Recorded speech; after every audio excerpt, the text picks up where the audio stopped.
Muzikinis Takelis. Muzikinis Takelis.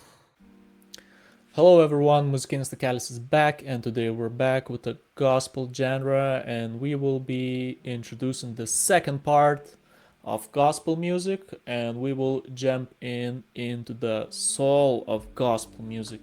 So it's me, Lucas, and my good friend and fellow Thomas. And hello again, everybody. So, Thomas, now we reach one of the most influential chapters in gospel music, the rise of black gospel music. This wasn't just a genre shift, it was a cultural revolution in the early 20th century. Something special was happening in the black churches of America, especially in urban centers like Chicago. And gospel music in these communities wasn't a sidebar. It became the heartbeat of worship.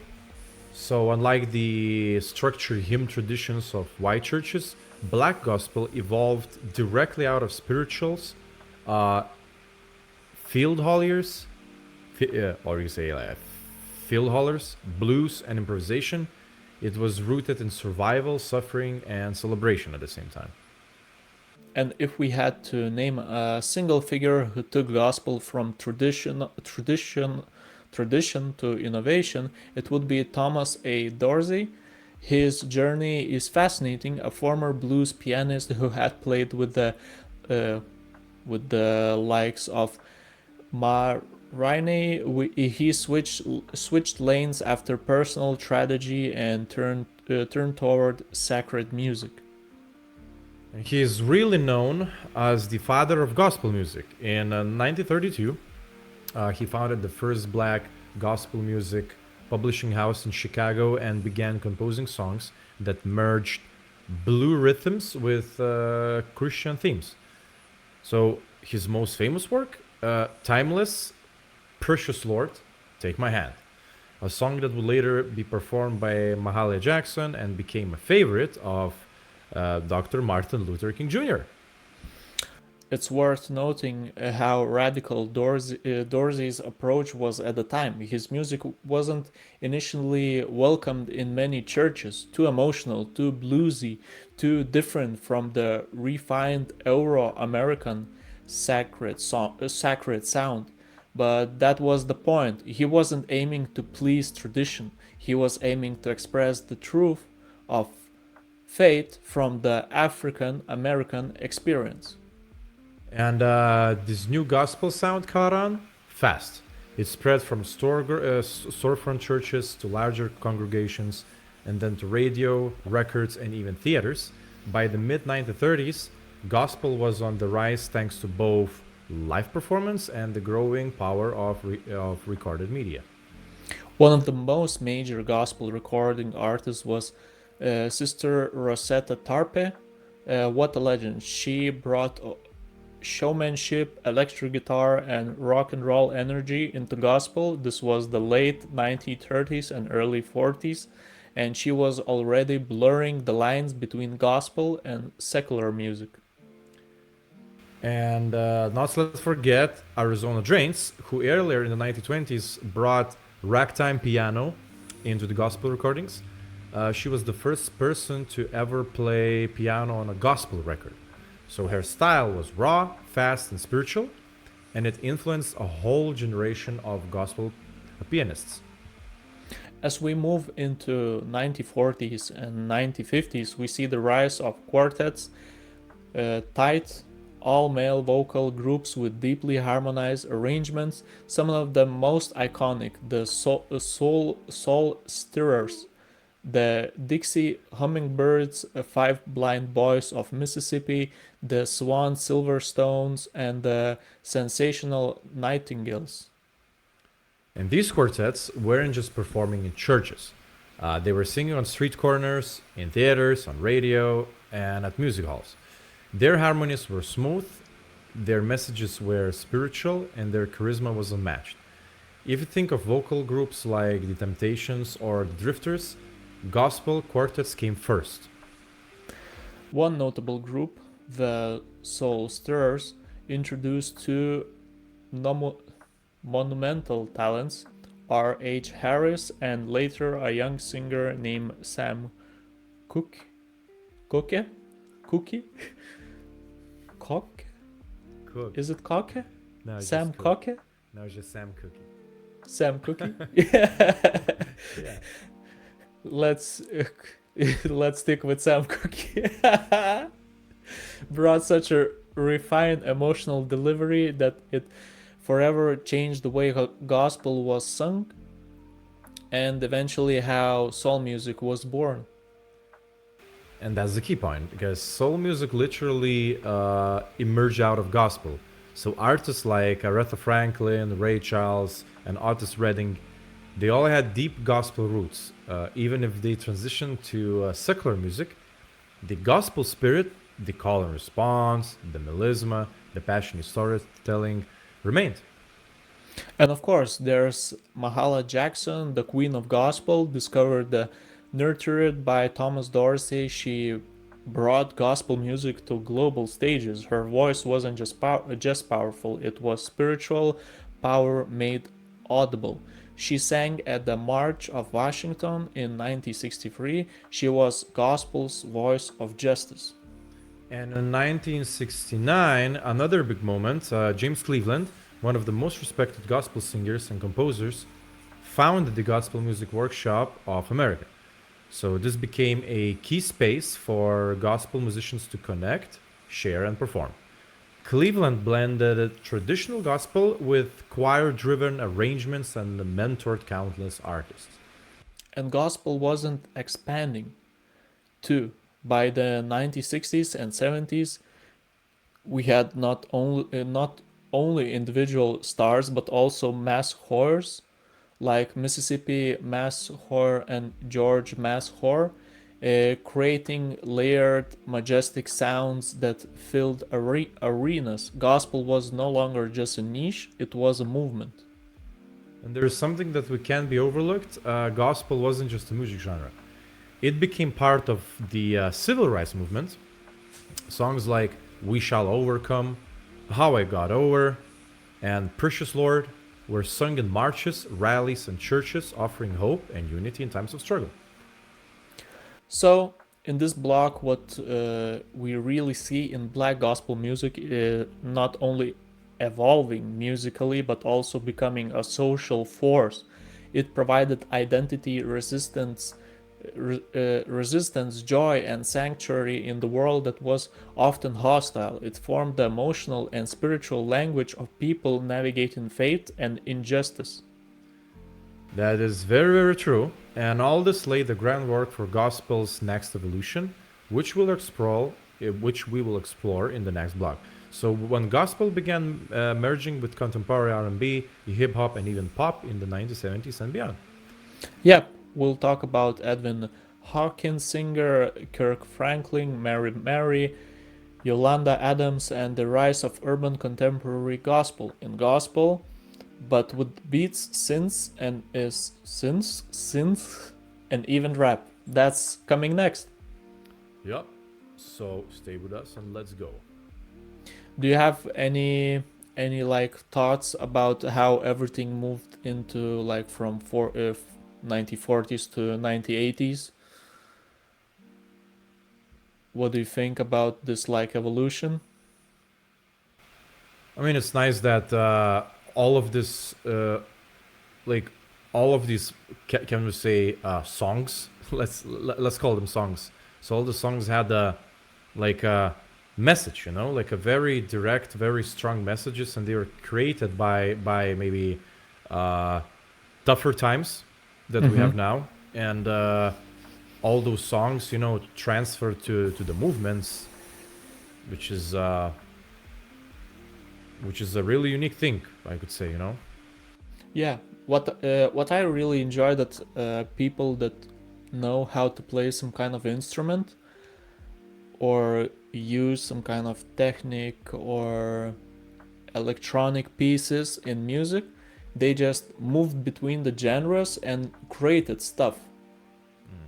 Just like, okay, now for example gospel is booming, okay, let's go there, let's see what we can do out of taking pieces from rock, from rock, soul, or creating soul, or taking from like R&B, some kind of pieces of music, or parts of R&B songs, and then they just throw those songs into new genre and they just pimp it a little bit, let's say, and it starts to give in a bigger output of popularity, which is interesting thing that you have to blend in some things that work somewhere else to attract more popularity to your stuff. Well, this is Yeah. my point of view. Okay. So, okay, Thomas, after the deep dive into traditional and black gospel, we now move into the contemporary era, the 1970s and beyond. This is where gospel music began to transform again, fusing with the popular sound of its time, crossing boundaries and finding new platforms. Yep. So if the earlier stages of gospel were grounded in tradition and church revivalism, then the late 20th century brought in a new wave of gospel artists who were unafraid to experiment, to mix gospel, for example, with funk, soul, pop, and even hip hop. It started with one song that cracked open the door. Oh, Happy Day by the Edwin Oh, Hawkins happy Singers day. in 1969. That song was revolutionary, and it took the gospel horror sound, added pop-friendly production, and boom, it hit the mainstream. It charted internationally, became a radio hit, and introduced gospel music to audiences who never set foot in a church. Oh yeah, and then came artists like Andraé Crouch, who's often called the father of modern gospel. He brought in the contemporary instruments, complex arrangements, and even worked with secular artists like Michael Jackson and Elton John. And his music was gospel in message, but universal in the sound. Crouch paved the way for many others, especially female gospel artists like the Clark sisters. Their harmonies were intricate, and their songs had the same power and polish as R&B or pop tracks. In their 1983 hit "You Brought the Sunshine" was a crossover success, gospel with Motown vibe. Motown Records once again. Let's go. And then we have Yolanda Adams, who came onto the scene in the 90s and brought a smooth, jazz-tinged gospel vocal style that appealed to both churchgoers and R&B lovers. So her voice was angelic but strong, like gospel's answer to Whitney Houston. And speaking of crossover success, we can't skip Kirk Franklin when his debut album Kirk Franklin and the Family dropped in 1993. It felt like a cultural earthquake. Gospel finally sounded like modern music with hip hop beats, horror backing, and spoken word. And Kirk didn't just sing, he produced, arranged, and narrated gospel with charisma. His 1997 track Stomp with Cheryl Salt James from Salt and Pepper was a major movement. And gospel was officially cool, and young people were listening again, not out of obligation, but because it slapped. Franklin redefined gospel's place in pop culture. He won Grammys, toured stadiums, appeared on MTV, and yet he never strayed from his message. His lyrics stayed rooted in faith, struggle, grace, and redemption. And alongside urban contemporary gospel came something even bolder, gospel rap or Christian hip hop, as funny as it sounds. Artists like the Gospel Gangsters, Cross Movement, and eventually Cross movement, sorry. This one yes, is good. sir. Also, Gospel and Gangsters a bit. Well, that's Gospel nice, gangsters and the nice cross movement. Yeah, nice contradiction, but hey, if it works, it works. Yeah. And eventually, Lecrae took faith-based lyrics and dropped them over beats that wouldn't sound out of place in the Kendrick Lamar or Nas album. Lecrae in particular took gospel rap to new heights. In 2014 album Anomaly debuted at number 1 on the Billboard 200, not just the gospel charts, but the main pop album chart. That had never been done before by a Christian rapper. It proved that you could speak truth about God and still be culturally relevant.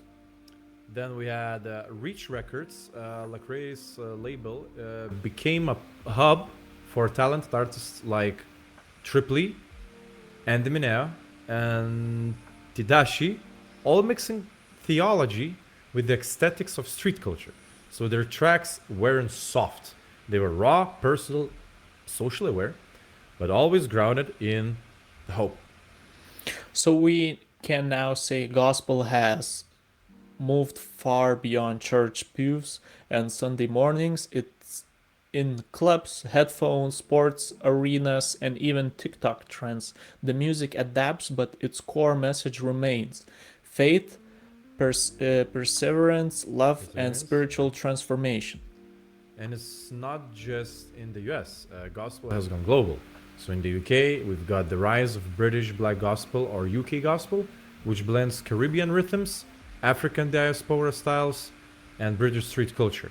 Artists like Noel Robinson, Maiva, and River Songs, and Volney Morgan and New Yi are household names in UK faith circles. UK gospel is vibrant and it's not shy about incorporating garage, grime, Afrobeats, and even jungle rhythms. It's faith music that speaks to the realities of Black British life, and the UK's gospel scene has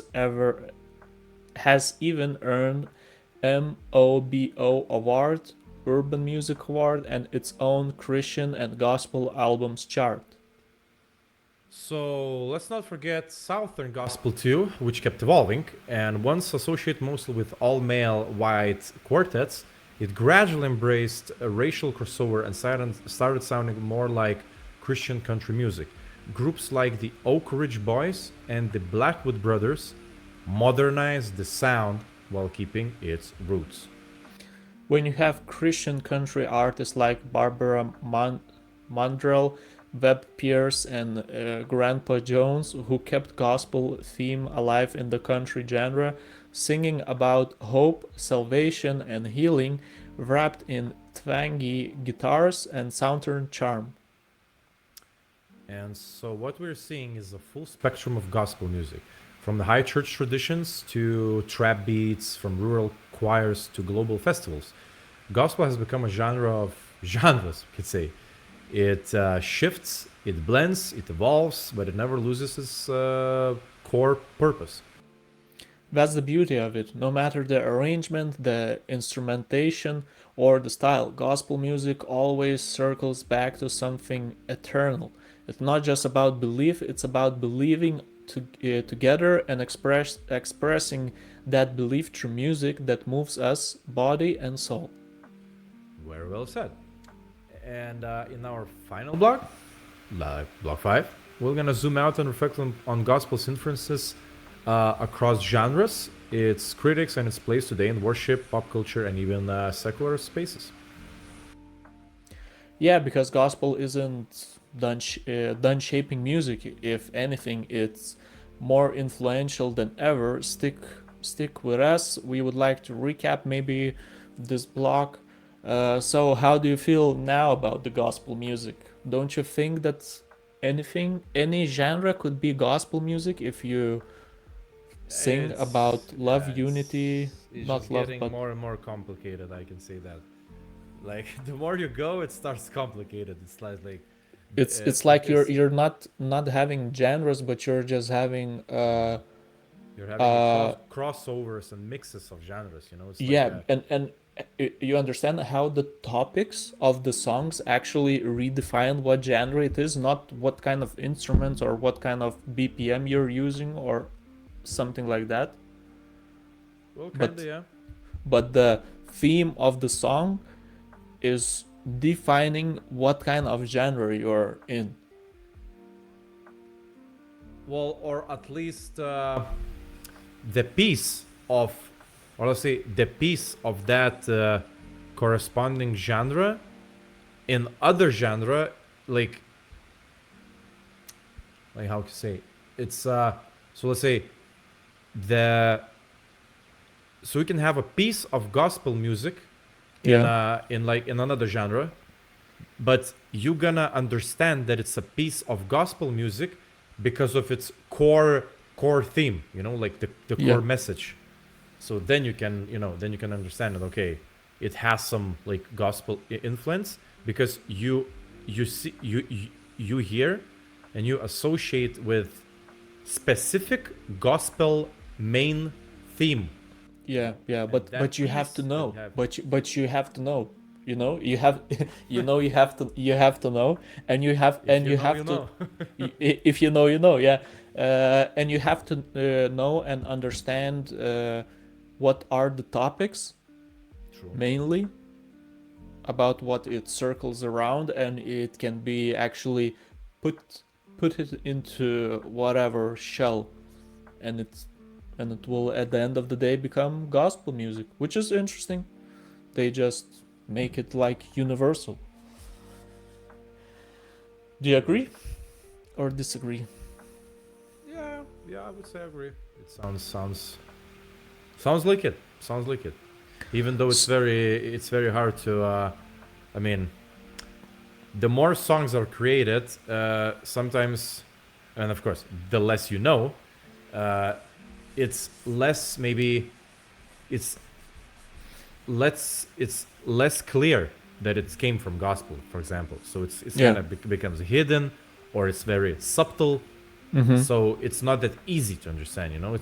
It's not so straightforward. So it's like you have to have some knowledge, some listening knowledge, some understanding, not also in the topics but also in the sounding, so you can kind of track it down that this could be this could be influenced back from gospel. Yeah, but I think the sound pieces that could come in from like early 20th century isn't so important now in Yeah, true. Now, this yeah. time, because it became so pop in pop culture, and Yeah, it can jump on whatever sure. genre, like just genre as hip hop, R&B, soul, or just Yeah. pop, and by having the topic.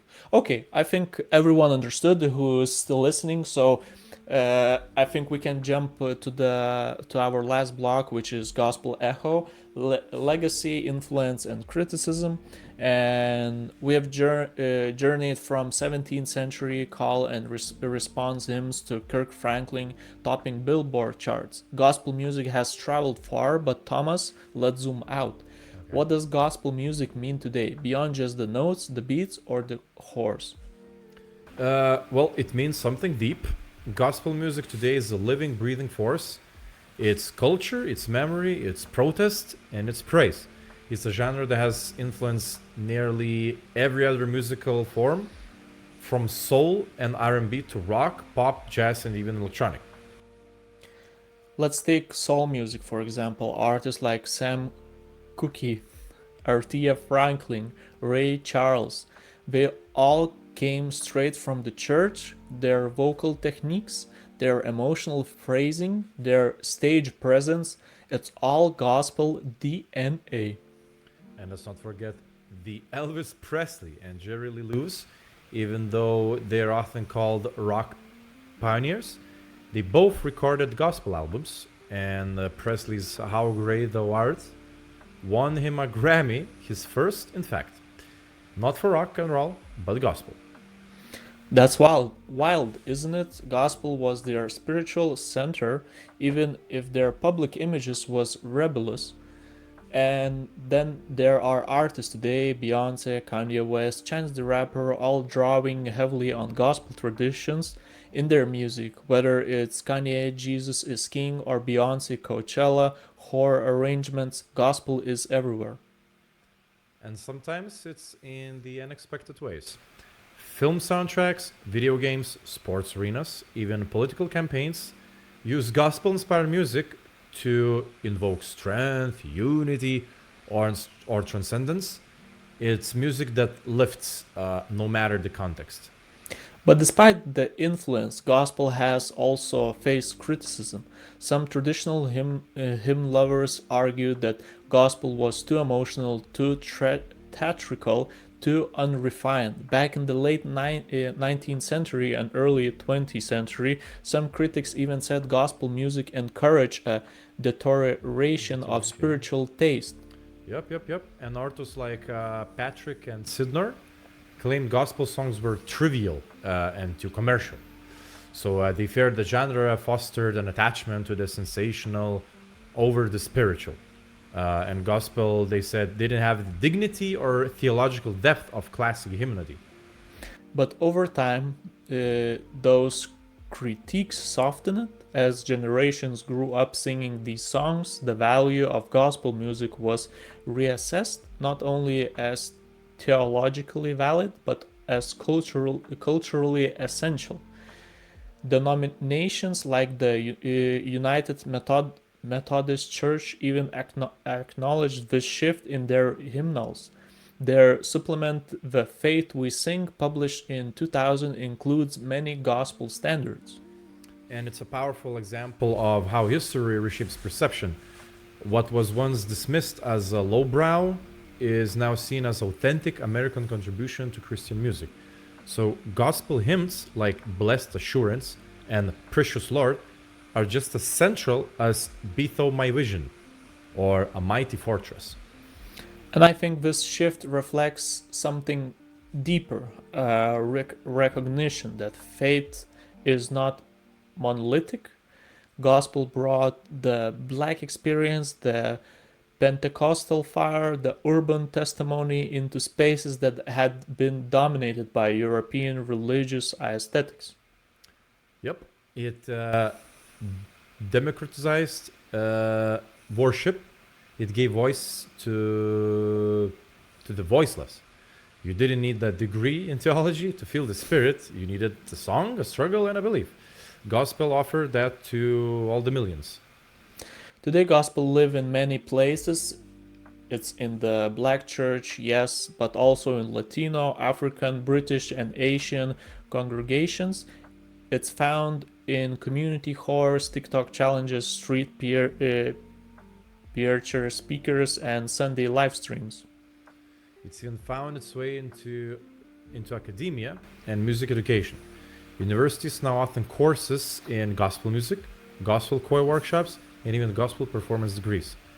The genre has entered the canon, not just as spiritual music, but as a cultural heritage.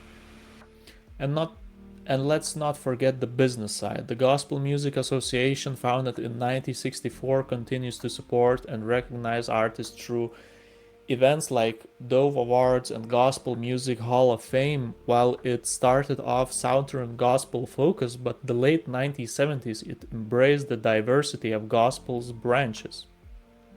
So, whether you're talking about Mahalia Jackson, James Cleveland, CC Winans, Travis Greene, or even Lecrae, gospel's family tree is wide. And just like a lot of genres, it's still growing. I think what makes gospel so powerful is that it doesn't just reflect belief, it shapes it. Through its lyrics, rhythms, and delivery, gospel teaches us how to hope, how to endure, and how to praise in the midst of pain. And it's not perfect. Like any tradition, it has its divisions, its debates, and its changing tides. But its heart always been clear. Music as ministry, sound as the salvation. So wherever you're listening from today, whether you grew up singing in the chorus or just heard your first gospel track last week, we hope the episode help you see gospel music as more than a genre. And it's a movement, it's a message, and a miracle. All of that sung as one note at the same time. Yes, and thank you for joining us on this special journey until we manage to go through all 5 blocks, and this is the end of our introduction into gospel music. Yep. Thomas, what do you think? Do you have something to sum up? What would you like to add maybe into our conversation? Actually, nothing. Actually, nothing. It was. I think it was pretty clear. It was. We mentioned a lot of artists, and from the from the very beginning, from from 1920s to nowadays. So it's just I think it's the message of gospel is clear, the direction is clear, the depth and the wideness is clear. Yeah. Yeah, I think you said it really nice. You wrapped everything really nicely. And we would like to thank everyone who likes, who subscribes, who comments, who tells where we made some mistakes, which we can try to redo and not make those mistakes. And we would like to invite you to stick around to listen to Yes. 30 minute mix of this kind of music. So Thomas will prepare a mix which will follow up after our this theoretical part of genre, and From you can listen theoretical to practical. theology part. Yeah, yeah. So you can just enjoy and see what it is. If you're interested, maybe it's to add some songs into the playlist. Song list, I think I will leave in the comments. Also, these songs aren't published by us. We're just giving you understanding what kind of music it is, what kind of songs it is, and I just gonna pray that those songs are available. yeah. Well, with this part, it will be much easier than with the last one, because we can take from this era or this century Yeah. music, and then it's easier to find it on streaming platforms. Yeah. Yeah, so that's it. Thank you for listening. Follow Muzikinis Takelis, subscribe Muzikinis Takelis, and see you in the next genre review. Thank you for watching. See you guys.